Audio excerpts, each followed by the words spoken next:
I never imagined I'd be standing here in the doorway of my husband's corner office at 9 p.m. on a Friday night, watching the man I'd loved for 12 years press his lips against his secretary's neck. When I confronted them, he just smirked and said, "Honey, you're overreacting." By midnight, that arrogant smile was replaced with tears. The scene before me felt surreal. Papers scattered across his mahogany desk, her black pencil skirt hiked up, his wedding ring gleaming under the dim office lights. My husband Marcus and his secretary Victoria were so lost in their passion they didn't even notice me at first. The prestigious law firm's 42nd floor was silent, except for their heavy breathing and the distant hum of the cleaning crew's vacuum somewhere down the hall. How many nights had they done this while I sat at home believing his lies about working late? The summer air felt thick and suffocating as I stood there, frozen in place. Just hours earlier, I'd decided to surprise him with dinner, thinking he was working late on the Johnson merger. I'd even stopped by that expensive Italian place he loved so much, the one where he'd proposed to me 5 years ago. The irony wasn't lost on me now. The takeout bag slipped from my trembling fingers, the sound of it hitting the floor finally alerting them to my presence. The smell of garlic and truffle oil filled the air, mixing with Victoria's expensive perfume, the same brand I'd noticed on his shirts lately, but had foolishly ignored. Marcus pulled away from Victoria slowly, too slowly, straightening his designer tie with that infuriating casualness I'd always found charming before. Now it made my blood boil. Victoria at least had the decency to look ashamed, scrambling to adjust her clothing as she backed away from the desk. Her lipstick was smeared, her carefully styled blonde hair disheveled. She'd only been working here for 8 months, but apparently, that was long enough to destroy 12 years of marriage. "Rachel," Marcus said, flashing that confident smile he used to close million-dollar deals.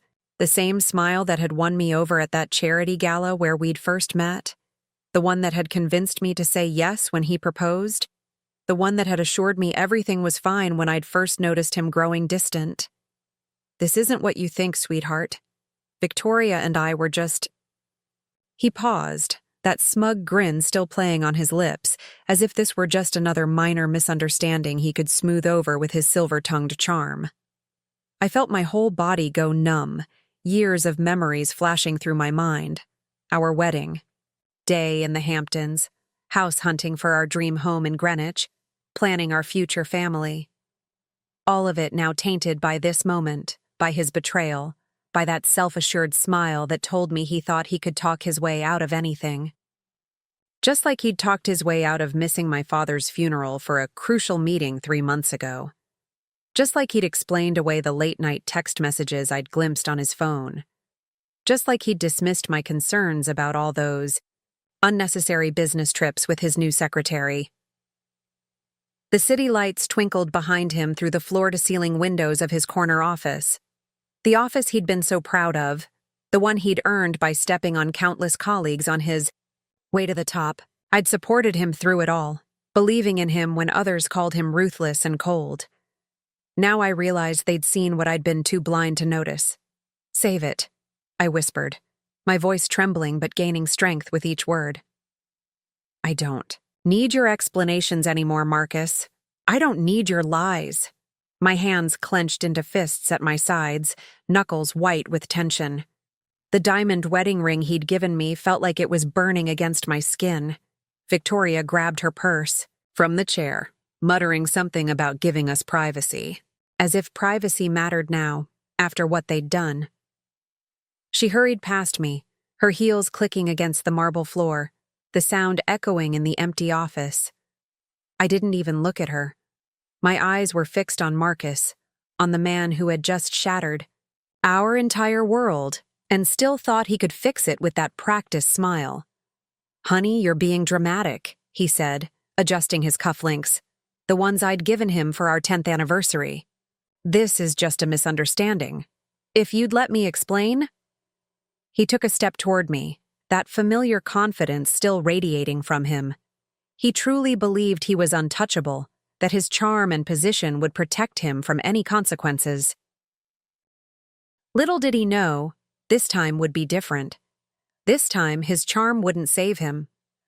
I'd already set things in motion the moment I'd first seen them together, my trembling fingers sending emails that would destroy everything he'd built.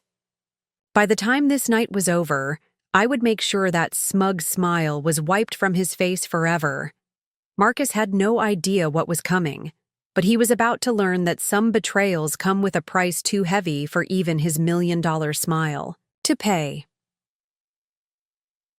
Before we dive deeper into how I made my husband regret his betrayal, I want to take a moment to thank all of you who've been supporting this channel.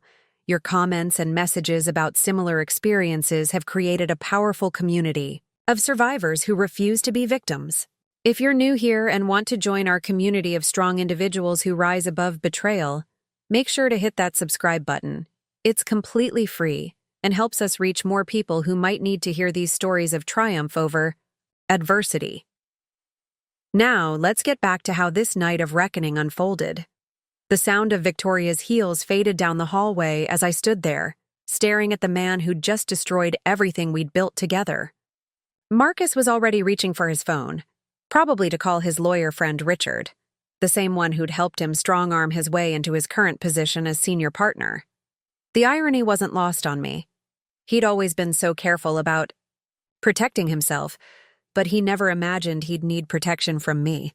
"Rachel, baby, let's be rational about this," Marcus said, his voice taking on that soothing tone he used with difficult clients.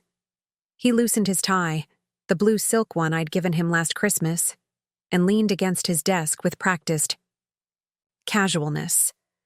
"You know how important this merger is. Victoria and I were just going over some last-minute details, and things got complicated." I almost laughed at his choice of words. Complicated. That's what he called betraying 12 years of marriage. My mind flashed back to all the complicated late nights over the past 8 months. All the complicated business trips. All the complicated reasons why he couldn't attend family events anymore. The pieces were falling into place with devastating clarity. "The only complicated thing here," I said, my voice steadier than I felt, "is how you're going to explain this to the board." I watched his smile falter for a split second before he caught himself. That tiny crack in his facade told me everything I needed to know. He was already calculating, strategizing, trying to figure out how to minimize the damage. The board? He chuckled, but I caught the nervous edge in his laugh. "Honey, this is between us. There's no need to involve anyone else in our personal matters." He took a step toward me, probably planning to deploy his usual tactical combination of charm and manipulation. "Let's go home, have a drink, and discuss this like adults." I held up my hand, stopping him in his tracks. "Oh, we're well past that. Point, Marcus." I pulled out my phone, watching his eyes narrow as he tried to guess my next move. "You see, while you were busy with Victoria, I was busy too. Would you like to know what I found in your private email server?" The color drained from his face so quickly I thought he might faint. That's what I loved about Marcus. He was always quick on the uptake. He didn't need me to spell out that I'd discovered more than just his affair. The private server where he'd kept evidence of all his questionable business dealings, the ones that had helped him climb the corporate ladder so quickly, was no longer private. "You wouldn't," he whispered, his confident smile completely gone now. "Rachel, think about what you're doing. Everything I built, everything we built. Everything you built?" I cut him off, my voice sharp enough to make him flinch. "You mean everything you stole, manipulated, and lied your way into? The Johnston account that mysteriously switched firms after you accidentally leaked their private information? The Watson merger where you conveniently forgot to disclose certain financial risks? Should I go on?" Marcus gripped the edge of his desk, his knuckles turning white. For the first time in our marriage, I saw real fear in his eyes. "Those are complicated business matters that you don't understand," he said, but his voice had lost its usual authority. "If you send those emails, you'll destroy everything." "Funny," I replied, taking a step closer to him. That's exactly what you did tonight, isn't it? Destroyed everything? I held up my phone, showing him the screen where his private server emails were already downloaded and ready to be forwarded. The difference is, I'm doing it on purpose. He lunged for my phone, but I was ready for that. I stepped back, my finger hovering over the send button. I warned. One wrong move, and every board member, the SEC, and the Bar Association gets copies of everything. Is that what you want, Marcus? To lose your license along with your marriage? The great Marcus Bennett, known for always having the right words, stood speechless. His perfect hair was disheveled now, his designer suit wrinkled, and that infamous smile nowhere to be seen. In its place was something I'd never witnessed before: desperation. What do you want? He asked finally, his voice barely above a whisper. Money? The house? Name it. I smiled then, feeling a strange sense of calm wash over me. Oh, Marcus, I said softly. You still don't get it, do you? This isn't a negotiation. This isn't one of your business deals where you can just throw money at the problem until it goes away. This is consequences. This is what happens when you betray the one person who knew all your secrets and still chose to love you anyway. The night was just beginning, and Marcus was about to learn that some mistakes can't be fixed with a charming smile and a clever argument. Sometimes the price of betrayal is everything you have. Marcus's office felt smaller now, the once impressive view of the city skyline nothing more than a glittering backdrop to our unfolding drama. I watched him pace behind his desk, his perfectly polished shoes wearing an invisible path in the expensive carpet. Every few seconds, his hand would drift to his phone, then pull back. He knew better than to make any calls while I held his career in my hands. You've got it all wrong, he tried again, his voice strained but still trying to maintain that smooth, lawyer-like composure. Those emails, there's context you're missing. Things in the corporate world aren't always black and white. He ran, his fingers through his hair, messing up the careful styling he spent 30 minutes on every morning. We can talk about this. Figure something out that works for both of us. I settled into one of his client chairs, crossing my legs calmly. The leather was soft, Italian no doubt, just like everything else in his life. You know what's interesting? Marcus? How you're more worried about those emails than about me catching you with Victoria. I watched his face carefully, noting how he flinched at her name. But then again, she's not the first, is she? His head snapped up, eyes widening slightly, before he could control his expression. That tiny reaction told me everything I needed to know. I thought back to all the business trips, the late-night meetings, the networking events where I wasn't necessary. How many others had there been? I don't know what you're talking about, he said, but his voice lacked conviction. Marcus had always been a good liar. You don't become a top corporate lawyer without that skill, but I'd learned to read him over our years together. The slight twitch in his left eye, the way his fingers drummed against his thigh, these were his tells. Let's see, I said, pulling out my phone again. There was Sarah from the London office last year. That emergency meeting in February? Interesting how it coincided with her sudden promotion and transfer to New York. I watched his face pale further. Oh, and Jennifer from Client Relations the year before that. She quit quite suddenly, didn't she? Full severance package, glowing recommendation, and an NDA that you personally oversaw. Marcus stopped pacing, his expensive shoes rooted to the spot. How did you... No? I finished for him. I've had my suspicions for a while, Marcus, but you see, when you gave me access to our home security system, you forgot about the cloud backup of the security cameras, including the ones in your home office. I leaned forward slightly. You really should. Be more careful about where you take your phone calls. The weight of what I was saying hit him like a physical blow. All those late-night calls he thought were private. all the arrangements he'd made, thinking he was safe in his home office. I had records of everything. Not just audio, but video of him pacing, making promises, threatening when necessary, all carefully backed up and time-stamped. That's not... He started, then stopped, visibly recalculating. Those recordings would never hold up in court. They're inadmissible. I couldn't help but laugh. Court? Oh, Marcus, you're thinking too small. I'm not interested in a legal battle. I'm interested in the court of public opinion. How do you think the partners would feel about their rising star being exposed as a serial philanderer who uses company resources to cover up his affairs? How would your clients react to learning that their trusted advisor treats both his marriage vows and professional ethics as, what did you call it? Complicated? He moved toward the bar cart in the corner of his office, the one where he kept the expensive scotch for impressing clients, but his hands were shaking too much to pour. What do you want? He asked again, but this time there was real fear in his voice. I want you to understand something, I said, standing up slowly. Every time you smiled at me and said you were working late, every time you kissed me goodbye before another business trip, every single time you looked me in the eye and lied, I was building this moment. While you thought I was just your trusting, supportive wife, I was documenting everything. I walked over to his desk, running my finger along the edge where, just minutes ago, Victoria had been perched. The thing about being underestimated, Marcus, is that people don't guard themselves around you.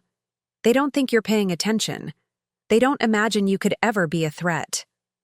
Opening my purse, I pulled out a stack of papers, printouts, of emails, text messages, bank statements, all carefully organized and highlighted.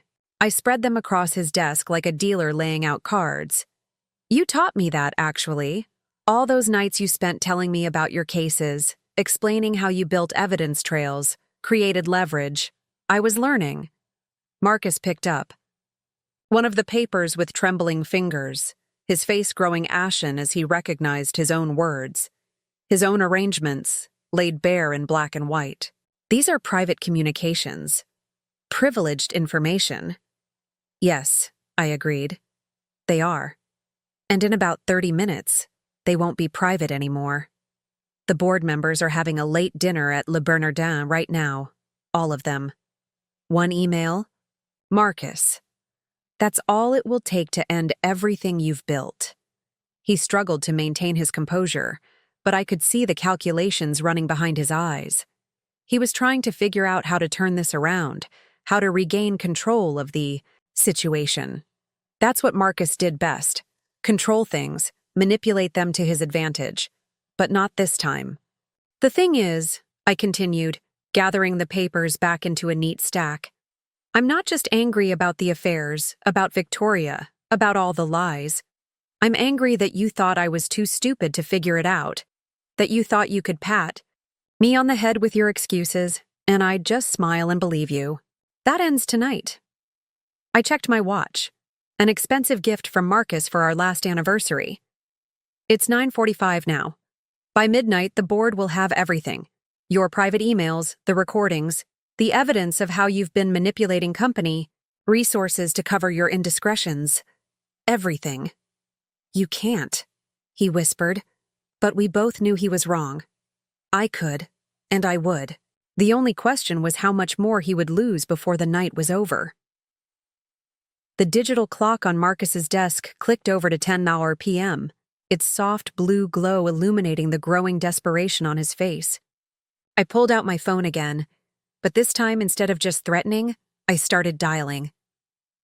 The sound of each number being pressed echoed in the tense silence of his office. "Who are you calling?"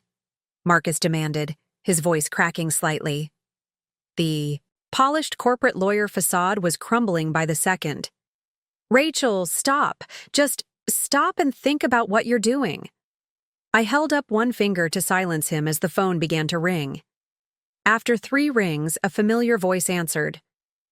"Richard?" "Conway speaking." The voice of the managing partner, Marcus's mentor, and the man who had helped him climb the corporate ladder, came through clearly in the silent office. Marcus's face went from pale to ashen. He knew Richard was at the board dinner, knew what this call could mean. He lunged forward, reaching for my phone, but I smoothly stepped away, keeping the desk between us. "Richard, it's Rachel Bennett," I said calmly, watching Marcus freeze in place. "I apologize for interrupting your dinner, but there's something urgent we need to discuss regarding Marcus and some concerning activities I've uncovered." "Rachel?" Richard's voice carried a note of surprise. "Is everything all right? Marcus mentioned you weren't feeling well earlier when he said he had to work late." I couldn't help but smile at that. Another lie in Marcus's web of deception. "Oh, I'm feeling quite well, Richard. In fact, I'm standing in Marcus's office right now, looking at some very interesting emails from his private server. Emails that I believe the board would find fascinating." There was a long pause on the other end of the line. Richard Conway hadn't become managing partner by being slow on the uptake. "I see," he said finally, his tone shifting from casual to professional. "And what exactly are we talking about here, Rachel?" "Well," I said, maintaining eye contact with Marcus as I spoke, "we're talking about multiple inappropriate relationships with employees, misuse of company resources to cover them up, and some rather questionable client dealings. Would you like me to continue this conversation here, or would you prefer I send everything directly to the board members? I believe you're all together at Le Bernardin right now." Marcus mouthed please, silently, his hands clasped together in supplication. The great Marcus Bennett reduced to begging. It would have been pitiful if it wasn't so satisfying. "That won't be necessary," Richard replied, his voice tight. "I can be back at the office in 20 minutes. Don't send anything until we talk." 30 minutes, I countered. That should give everyone time to finish their dinner. I'd hate to interrupt the Dover sole. I hear Chef Eric does it beautifully. I could practically hear Richard's mind racing, wondering how I knew exactly what he'd ordered. 30 minutes, he agreed before hanging up. As I lowered the phone, Marcus finally found his voice again. "Do you have any idea what you've just done?" he asked, collapsing into his chair. "You've just destroyed everything I've worked for. Everything we've worked for." "No, Marcus," I corrected him, settling into the chair across from his desk. "I've just started the process of holding you accountable. There's a difference." I checked my watch again. "And we have 28 minutes. Before Richard arrives, should we discuss Victoria in the meantime? Or would you prefer to talk about Sarah? Jennifer? How many others were there that I don't know about yet?" He ran his hands through his hair, completely destroying what remained of its careful styling. "Rachel, please, we can work this out. Whatever you want. The house, the cars, my retirement account, it's yours. Just don't do this." "You still don't get it, do you?" I leaned forward, resting my elbows on his desk. "This isn't about money. This isn't even about the affairs, not really. This is about consequences. For 12 years, you've done whatever you wanted, confident that your charm and position would protect you. That ends tonight." I pulled out another stack of papers from my bag. "While we wait for Richard, let's talk about the Watson merger. Specifically, let's discuss those risk assessments you conveniently forgot to disclose, the ones that would have shown the company was hemorrhaging money months before the deal closed." Marcus's eye twitched, his tell when he was truly nervous. Those assessments were preliminary, inconclusive. It wouldn't have changed anything. "Really?" I raised an eyebrow, because according to these emails, you knew exactly how bad things were. You just didn't want to lose your bonus. How much was it again? 2 million? 3? "You're twisting things," he protested, but his voice was weak. "Business is complicated. There are nuances you don't understand." "Oh, I understand perfectly," I replied, laying out the emails one by one. "I understand that you've been playing fast and loose with ethical guidelines for years. I understand that you've been using the firm's resources to cover up your affairs, and I understand that it's all about to come crashing down." The minutes ticked by as I continued laying out evidence, watching Marcus's remaining confidence crumble with each new revelation. By the time the elevator dinged announcing Richard's arrival, Marcus was a shadow of the man who'd smirked at me just an hour ago. Richard Conway strode into the office, his dinner jacket still on, bow tie slightly askew. He took one look at the scene before him, Marcus slumped in his chair, papers spread across the desk, me sitting calmly with my phone in hand, and his expression hardened. "Start from the beginning," he said, closing the door behind him. "And don't leave anything out." I smiled, picking up the first stack of evidence. "Well, Richard, let's start with the most recent indiscretion, tonight's little scene with Victoria. But don't worry, we'll get to everything else. After all, we have all night." Marcus's face crumpled as I began to speak, knowing that every word would drive another nail into the coffin of his career. The night was still young, and his nightmare was only beginning. While Richard Conway reviewed the evidence in Marcus's office, I decided it was time to deal with the other half of this betrayal. Victoria hadn't gone far. I found her pacing, in the firm's elegant reception area, her perfectly manicured nails tapping anxiously against her phone screen. When she saw me approaching, she quickly stood up, smoothing down her skirt in a nervous gesture. "Rachel," she started, her voice trembling slightly. "I can explain everything. It's not what you think." "Isn't it?" I cut her off, my heels clicking against the marble floor as I approached. "Because I think it's exactly what it looks like. A cliché so basic it's almost embarrassing.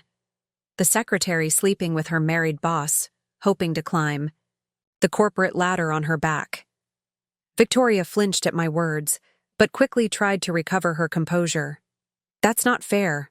Marcus and I, it's complicated. We have real feelings for each other."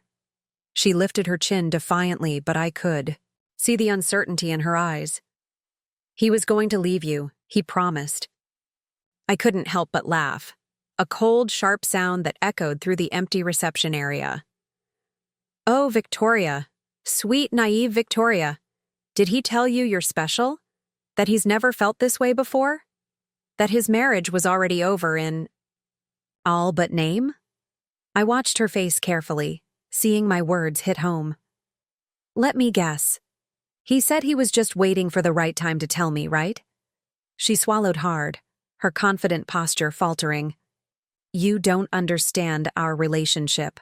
Marcus and I have been sleeping together for 3 months. I finished for her. Always in his office, never at a hotel. He's too careful for that. He bought you that Cartier bracelet you're wearing, told you it was because you reminded him of his grandmother's vintage piece. He's been promising to take you to his beach house in the Hamptons, but something always comes up at the last minute." Victoria's face drained of color as I recited details she thought only she and Marcus knew. Her hand unconsciously went to the bracelet on her wrist. "How did you know?" I moved closer, my voice dropping to almost a whisper. "Because you're not the first, Victoria. You're not even the third. You're just the latest in a long line of ambitious young women who fell for Marcus Bennett's practiced charm." I pulled out my phone, scrolling through a series of photos before holding it up for her to see. "This is Sarah from the London office. Notice the similar bracelet? And this," I swiped to the next photo, "is Jennifer from Client Relations. Same promises, same secret office meetings, same tragic ending." Victoria's legs seemed to give out, and she sank into one of the reception area's leather chairs. "I don't understand. He said... He told me." "He told you what you wanted to hear," I said, sitting down across from her. "Just like he told them. Just like he's been telling me for years. The difference is, I finally stopped believing him." Tears welled up in her eyes, smearing her careful makeup. "I never meant to hurt anyone. I really thought that you were different, special, the one who would finally make Marcus Bennett change his ways." I shook my head slowly. "The only thing special about you, Victoria, is your timing. You happened to be the one I caught, but trust me, If it hadn't been you, it would have been someone else. I reached into my bag and pulled out another stack of papers, printouts of emails, text messages, and bank statements. Would you like to know what happens next? Because I can tell you exactly how this plays out. In about an hour, the board will receive evidence of Marcus's pattern of inappropriate relationships with employees. By tomorrow morning, there will be an internal investigation. By tomorrow afternoon, you'll be called into HR. Victoria's hands trembled as she reached for the papers. But my career… I've worked so hard to get here. Yes, you have, I agreed, watching her scan the documents with growing horror. And now it's all going to fall apart because you thought sleeping with your married boss was a smart career. Move. She looked up at me, mascara running down her cheeks. Please, Rachel, I'll resign first thing in the morning. I'll never contact Marcus again. Just, please don't do this. That's the thing, Victoria, I said, standing up. It's already done. While you were up here pacing, trying to figure out how to save yourself, I was downstairs sending emails. The board knows everything. About you, about Sarah, about Jennifer. Every affair, every cover-up, every misuse of company resources. Victoria's phone buzzed, an email notification. Then another. And another. I watched as she opened them with shaking fingers, her face growing paler with each message. Oh God, she whispered. Oh God, no. The managing partner is in Marcus's office right now, reviewing everything. But don't worry, I made sure to include all those late-night expense reports you helped Marcus falsify. The ones where you coded his gifts as client entertainment? The board will be very interested. In those, you've destroyed my career, she said, her voice barely audible. No, Victoria, I corrected her gently. You destroyed your career the moment you decided to sleep with your married boss. I'm just making sure you face the consequences of that decision. I turned to leave, then paused. Oh, and that Cartier bracelet? You might want to return it. Once the investigation starts, keeping gifts obtained through fraudulent expense reports could be seen as theft of company resources. As I walked away, leaving Victoria sobbing in the reception area, I felt no satisfaction, only a grim sense of justice being served. Marcus had destroyed lives with his selfish actions for years, and now everyone involved would finally face the consequences. My phone buzzed with a message from Richard Conway. We need to discuss severance terms. Both of them. I smiled, heading back to Marcus's office. The night wasn't over yet, and there were still more dominoes to fall.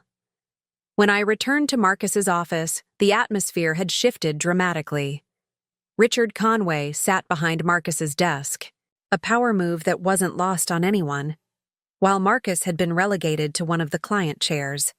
His suit jacket was off, his tie loosened, and his once pristine shirt showed dark patches of stress-induced sweat. Rachel, Richard said, looking up from his laptop where he was still reviewing the evidence I'd provided. I just got off the phone with the other board members.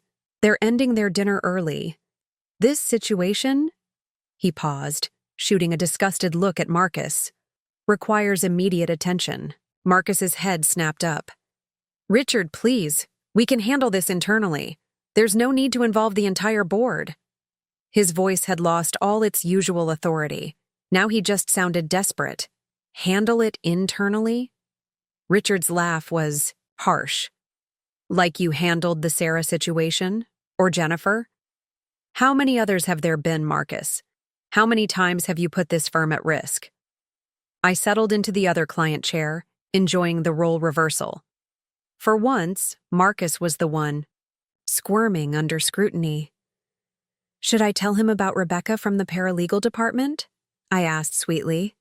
Or should we start with how you helped Victoria falsify expense reports to hide your little gifts? Marcus's head whipped around to face me, his eyes wide with shock. How did you know about Rebecca? Oh, Marcus, I sighed, shaking my head. I know everything. Every affair, every cover-up, every ethical line you've crossed. Did you really think I spent the last 12 years being just your supportive, oblivious wife? I was watching, learning, documenting everything. Richard started typing furiously on his laptop. Rebecca Wilson? The paralegal who transferred to our Chicago office last year. His fingers flew over the keyboard as he accessed personnel files. Her transfer paperwork. It's all signed by you, Marcus. Full relocation package, significant pay raise, all approved outside normal channels. The transfers were all legitimate, Marcus protested weakly. They were qualified for their new positions. Save it, Richard snapped. I'm looking at a pattern here that goes back years. Sexual relationships with subordinates, misuse of firm resources, unauthorized promotions. He looked up from his screen, his expression hard.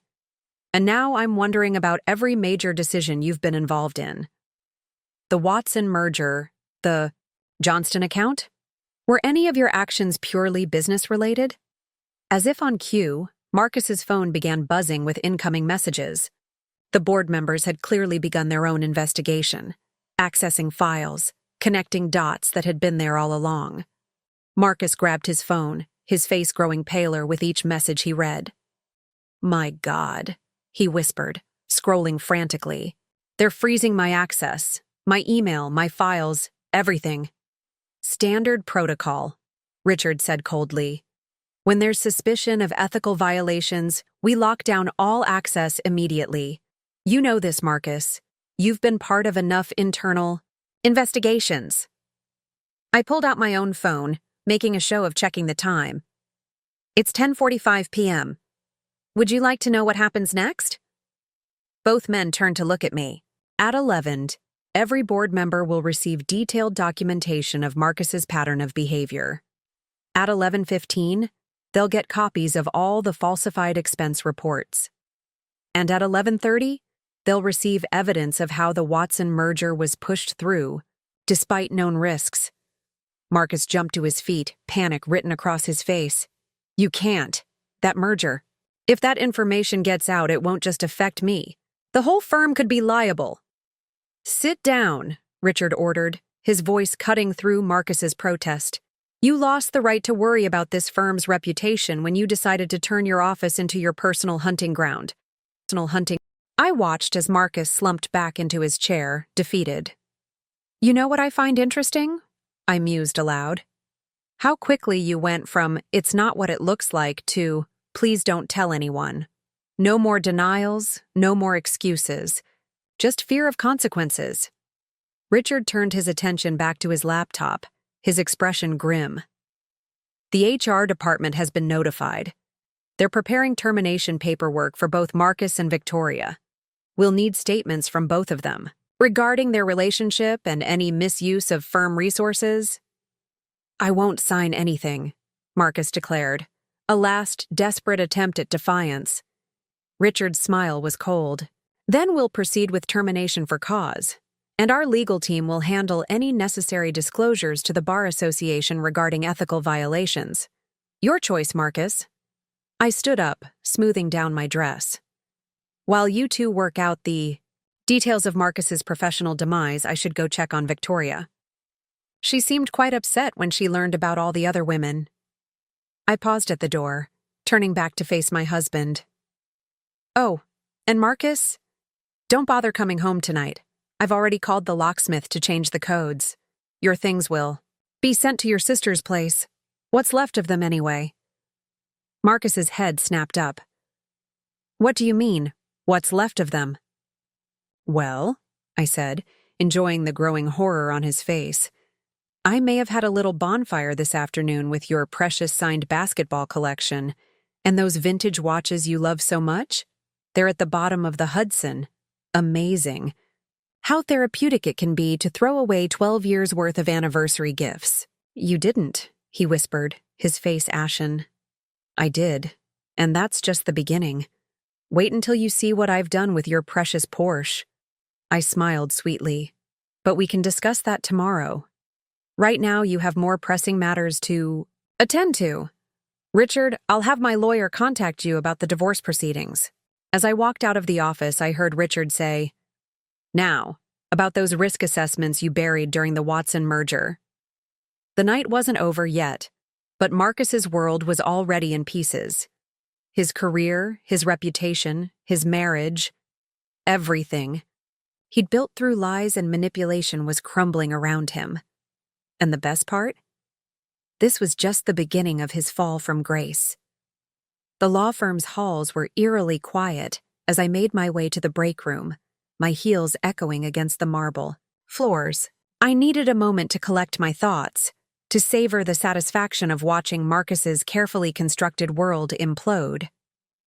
The expensive coffee machine, the one Marcus had insisted on installing because standard office coffee wasn't good enough for him, hummed to life as I pressed the button for an espresso. The familiar aroma filled the air, bringing back memories of countless mornings watching Marcus prepare his precious coffee, methodically explaining to me why this particular Brazilian roast was superior to all others. How many of those mornings had he been lying to me? How many times had he kissed me goodbye, tasting of expensive coffee, only to go meet one of his conquests? My phone buzzed with an incoming call. Marcus's mother, Eleanor. I smiled as I answered it. Eleanor, what a surprise. Rachel, darling. Her usually confident voice wavered slightly. I just got the strangest call from Marcus. He's not making any sense. Something about you destroying his career? And what's this about Victoria? Please tell me this is all a misunderstanding. I took a sip of my espresso, letting the bitter liquid roll over my tongue before responding. Oh, Eleanor, I wish it were. But I'm afraid your son has been quite busy destroying his own life.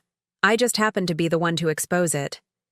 But surely there's been some mistake, she pressed. Marcus would never. He loves you, Rachel. Whatever this is, we can fix it as a family. I couldn't help but laugh. Fix it? Like we fixed it when I found lipstick on his collar 3 years ago and you convinced me it was probably from hugging a client? Or like we fixed it when he missed my father's funeral for a crucial meeting that turned out to be a weekend? With his secretary? The silence on the other end of the line was deafening. I didn't know about that, Eleanor finally said. No, you didn't. But I did. I knew everything, Eleanor. Every lie, every affair, every ethical line he crossed. I just waited for the right moment to prove it. I paused, letting my words sink in. You should know. The beach house in the Hamptons, the one you signed over to Marcus last year, he's been using it to entertain his girlfriends. Might want to check the guest records. I heard her sharp intake of breath. The beach house had been in her family for generations. He wouldn't dare. Oh, but he did. Just like he used the firm's resources to cover up his affairs. Just like he buried evidence that could have stopped the Watson merger. Just like he's been lying to everyone for years. I finished my espresso, setting the cup down with a quiet clink.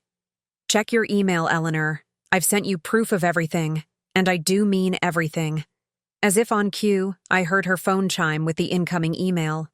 I need to go, she said quickly, hanging up. I smiled, knowing exactly what she would find in that email. Marcus had always been his mother's golden boy, the pride of the Bennett family. Now she would see him for what he really was, a fraud who'd built his success on lies and manipulation. My phone buzzed again, this time a message from Richard. Board meeting in progress. They want to speak with you. Perfect. I checked. My reflection in the break room's chrome coffee machine, adjusting my hair slightly. Time for the next phase. When I entered the conference room, the tension was palpable.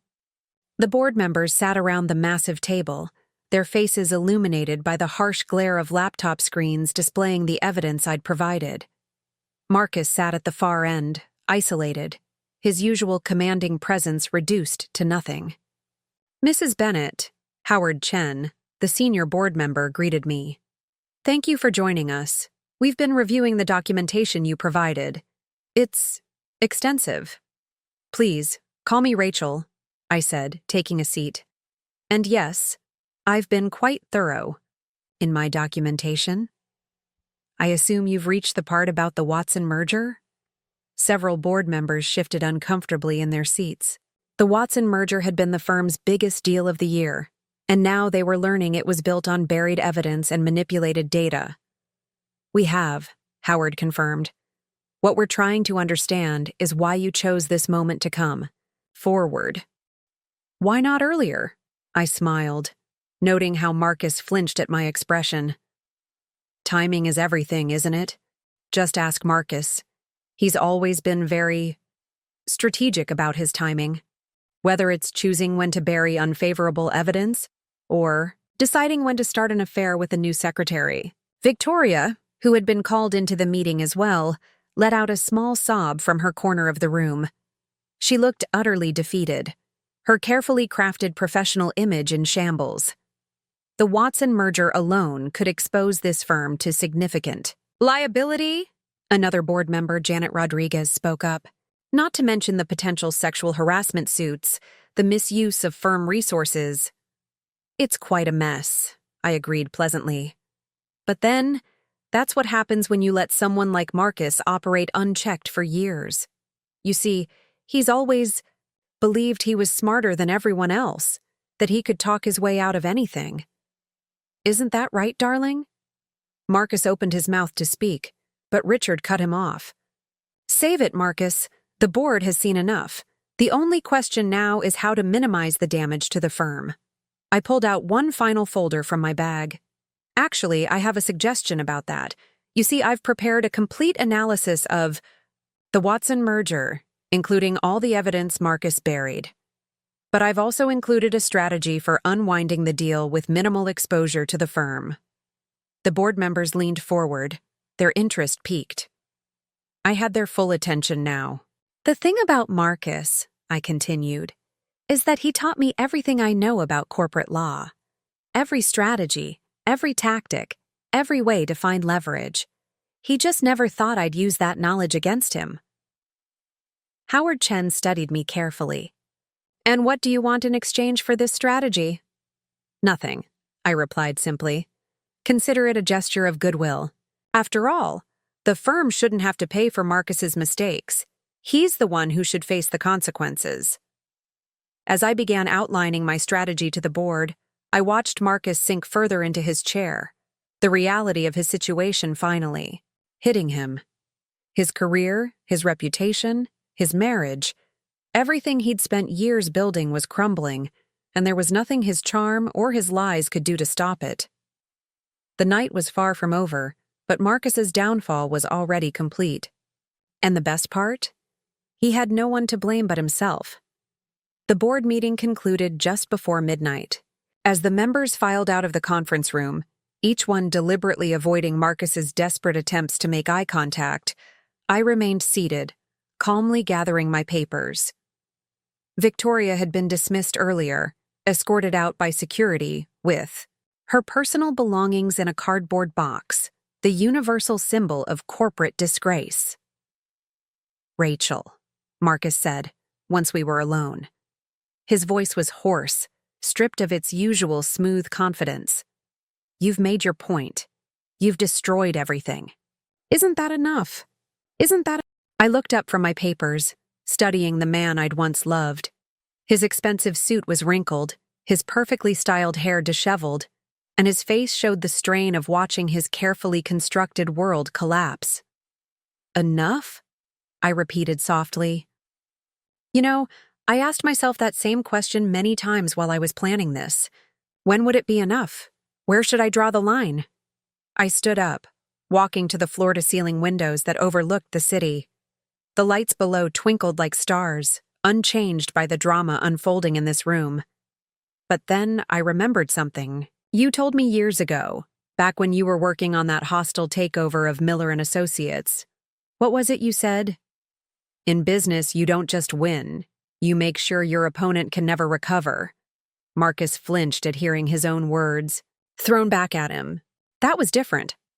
That was business. Was it? I turned to face him.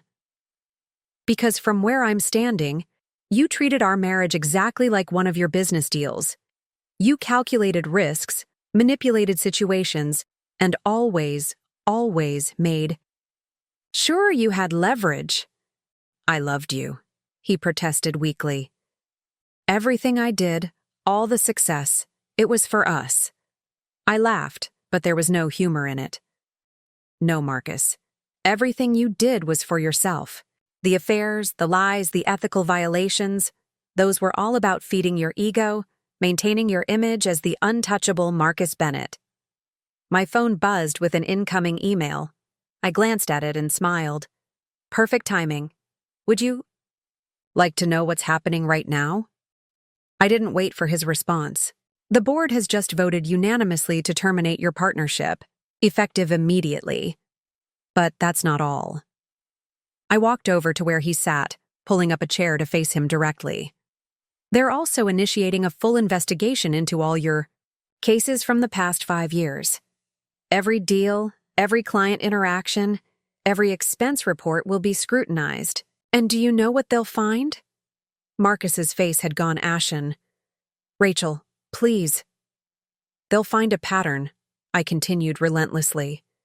A pattern of ethical violations, of buried evidence, of manipulated data, and once they find it, they'll be legally obligated to report it to the Bar Association.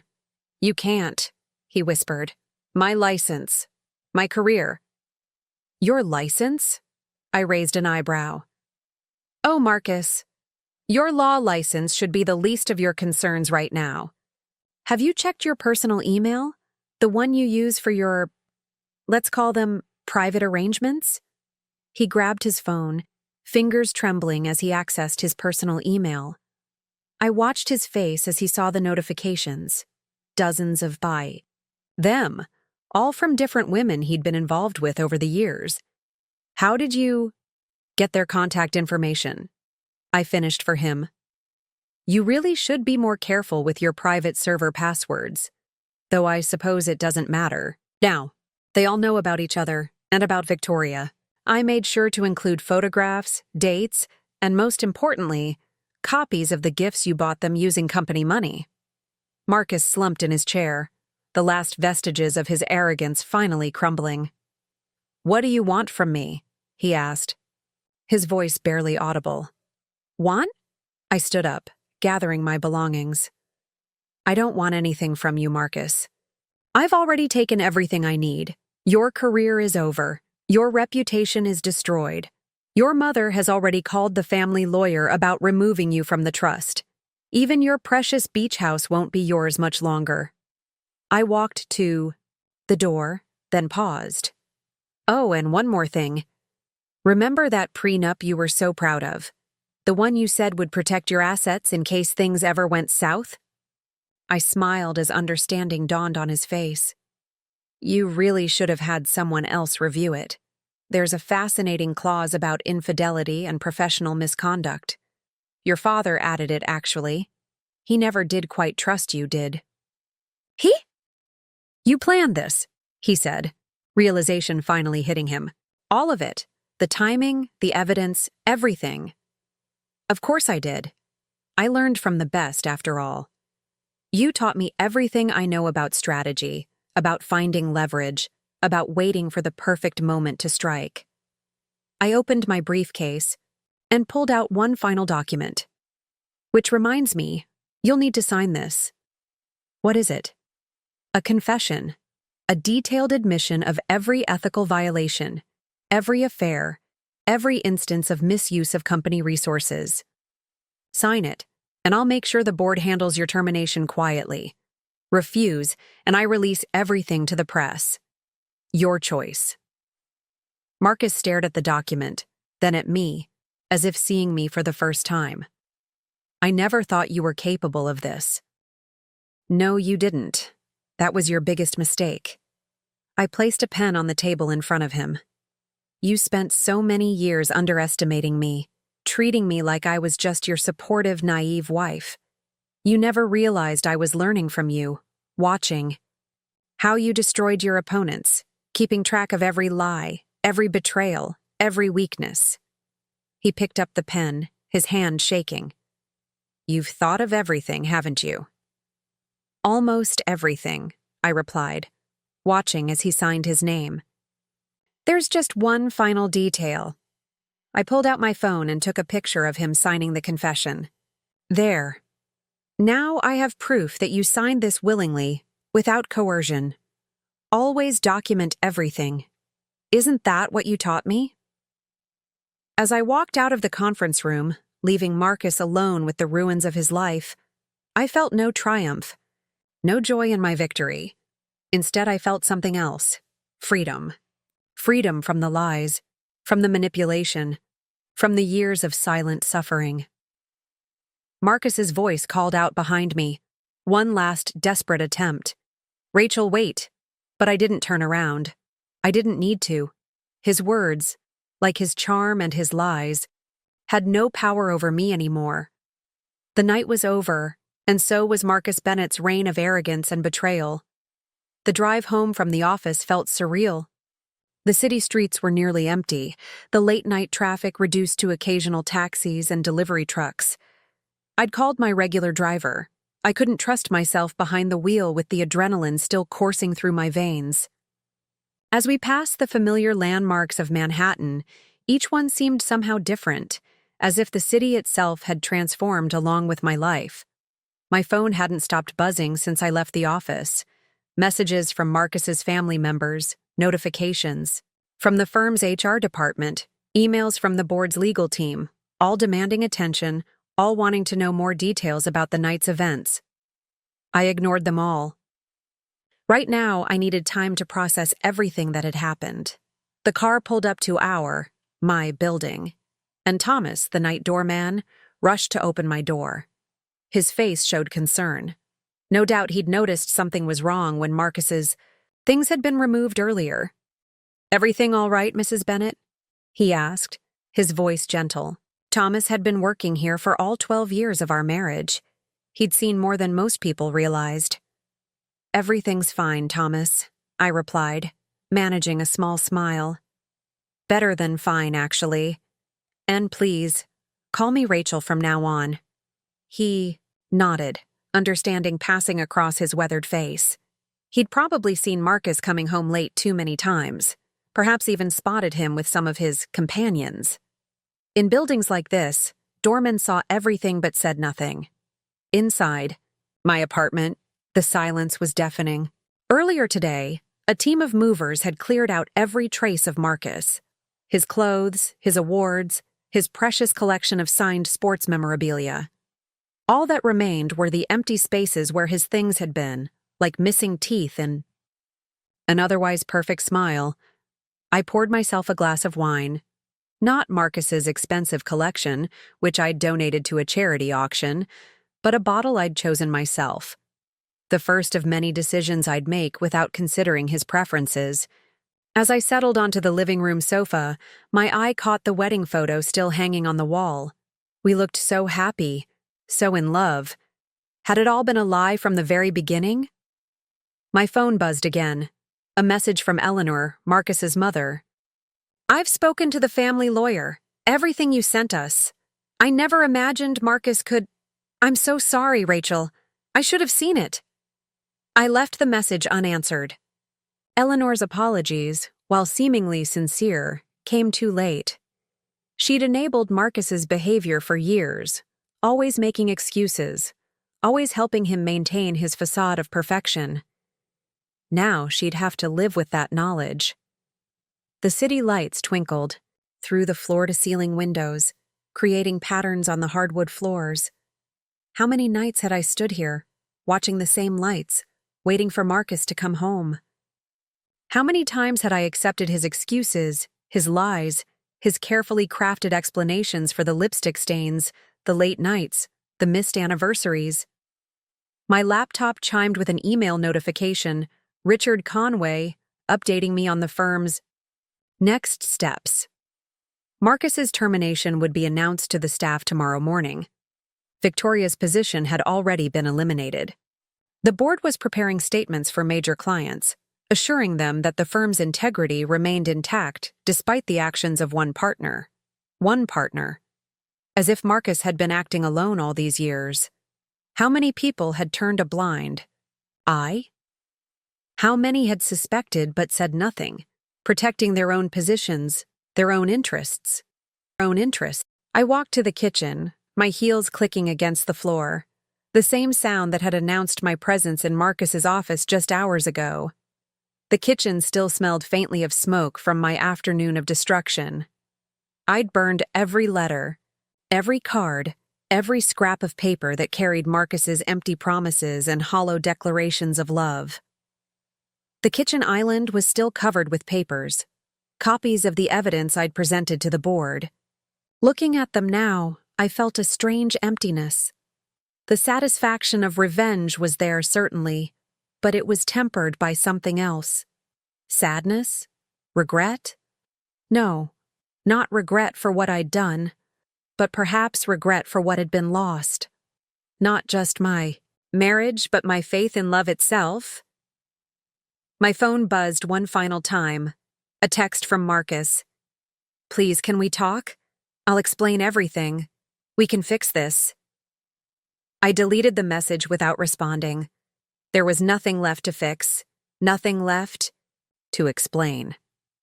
Marcus still didn't understand that this wasn't just about his affairs or his professional misconduct. This was about power, about control, about refusing to be the silent, supportive wife who looked the other way while her husband destroyed lives. Walking into the master bedroom, I caught my reflection in the full-length mirror. I looked different, somehow. Stronger, more determined, perhaps even a bit dangerous. The woman who had discovered her husband's betrayal earlier tonight was gone. In her place stood someone new, someone who had taken control of her own story. The bed was made perfectly. I'd had the housekeepers change everything, replacing all the linens, removing every trace of the life I'd shared with Marcus. Tomorrow, I'd start redecorating, transforming this space into something that was truly mine. But for tonight, I'd sleep in the guest room. Some spaces held too many memories, too many lies. As I changed out of my clothes, I caught sight of Marcus's watch, box on the dresser, the only item of his I'd kept. Inside was a single note. "Time reveals all truths." It seemed fitting somehow. Time had revealed Marcus's true nature, and time would heal the wounds his betrayal had left behind. The night was almost over, but my new life was just beginning. I had taken my revenge, destroyed the man who had betrayed me, but the victory felt different than I'd imagined.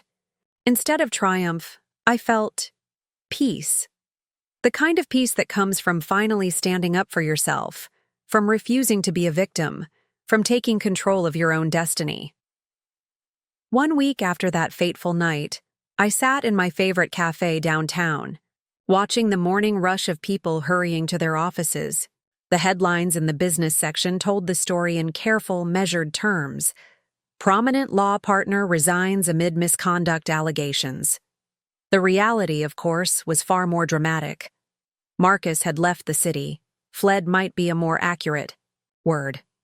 His sister told me he'd gone to their family's house in Vermont, hiding from the fallout of his spectacular downfall. The last time I'd heard anything about him, he was trying desperately to prevent the Bar Association from suspending his license. But with the evidence I'd provided, his chances were somewhere between slim and none. Victoria had already accepted a position at a small firm in New Jersey, taking a significant step down both in prestige and salary. According to office gossip, she'd been forced to sign an NDA so strict that she couldn't even acknowledge having worked at her previous firm. Her dreams of climbing the corporate ladder through Marcus's influence had crumbled just as thoroughly as his had. My phone lit up with a message from Richard Conway. Board meeting concluded. The Watson merger investigation is proceeding as planned. Your consulting fee has been approved. I smiled, taking a sip of my coffee. After everything came to light, the board had been surprisingly receptive to my offer to help unwind Marcus's questionable dealings. It turned out that being the person who knew where all the bodies were buried made me extremely valuable to them. The irony wasn't lost on me. I'd gained more professional respect by destroying Marcus's career than I ever had as his wife. Is this seat taken? I looked up to find Sarah Mitchell, Marcus's former conquest from the London office, standing beside my table. I gestured for her to sit. I got your message, she said, settling into the chair across from me. About Marcus, about everything. I never thought. She paused, collecting her thoughts. I never thought anyone would expose him. He seemed untouchable. That was his greatest weapon, I replied, studying her face, making everyone believe he was too powerful to challenge. How many women did he hurt? How many careers did he manipulate? All because we were too afraid to stand up to him. Sarah nodded, her eyes distant. When he ended things with me, he threatened to ruin my career if I ever spoke up. I believed him. We all did. And now? Now? She smiled, a genuine expression that reached her eyes. Now I'm starting my own practice. No more working for men like Marcus Bennett. No more being afraid of speaking up. I raised my coffee cup in a toast. To new beginnings. As Sarah left, I checked my email one last time. There was a message from Eleanor Bennett, Marcus's mother. Had been reaching out regularly, alternating between apologies for her son's behavior and pleas for mercy. I deleted it without reading it. Some bridges weren't meant to be rebuilt. The divorce proceedings were moving forward smoothly. Marcus's prenup, the one he'd been so proud of, had turned out to be his final undoing. The infidelity clause, combined with the professional misconduct evidence, meant I would walk away with far more than he'd ever imagined possible. Not that I needed his money anymore. My new consulting position with the firm would keep me more than comfortable. Standing up, I gathered my things and headed for the door. The morning sun felt warm on my face as I stepped outside. A year ago, I would have been at home, playing the role of the perfect corporate wife, supporting Marcus's ambitions while ignoring his betrayals. Now I had my own office at the firm, my own clients, my own life. My phone buzzed one last time, a text from Marcus's number. I miss you. I'm sorry for everything. Please give me another chance. I deleted it without hesitation. The woman, who might have given him another chance, who might have believed his promises of change, was gone. In her place was someone stronger, someone who understood that sometimes the best revenge isn't just about destroying your enemy. It's about rebuilding yourself from the ashes they left behind. As I walked to my office, my own office, earned. Through my own merit rather than my connection to Marcus, I thought about that night when I'd caught him with Victoria. He'd smiled then, so confident in his ability to talk his way out of anything. He never understood that his smile, his charm, his manipulations only worked because we allowed them to. The moment someone stood up to him, the moment someone refused to play by his rules, his power evaporated like morning dew under the harsh sun of truth. The security guard nodded respectfully as I entered the building. Good morning, Ms. Mitchell. I'd chosen to return to my maiden name, shedding the last vestige of my connection to Marcus Bennett. Good morning, James, I replied, heading for the elevator. As I rode up to my floor, I thought about all the women out there still trapped in situations like mine had been, standing in shadows while men like Marcus Bennett built their empires on lies and betrayal. Maybe my story would reach them. Maybe they'd understand that they didn't have to accept it, didn't have to stay silent, didn't have to let someone else write their story. The elevator doors opened to a familiar sight, the office where just a week ago I'd caught Marcus with Victoria. But now it wasn't his office anymore. The nameplate on the door read, Rachel Mitchell, Special Counsel. Inside, the furniture had been replaced, the decor changed, every trace of Marcus Bennett erased. Settled behind my desk, looking out at the city skyline. The view hadn't changed, but I had. Marcus's smug smile was gone, along with his career, his reputation, and his power. In the end, he'd learned what happens when you underestimate the woman you betrayed. she might just turn out to be smarter, stronger, and more capable than you ever imagined. And that, more than any revenge, was the sweetest victory of all.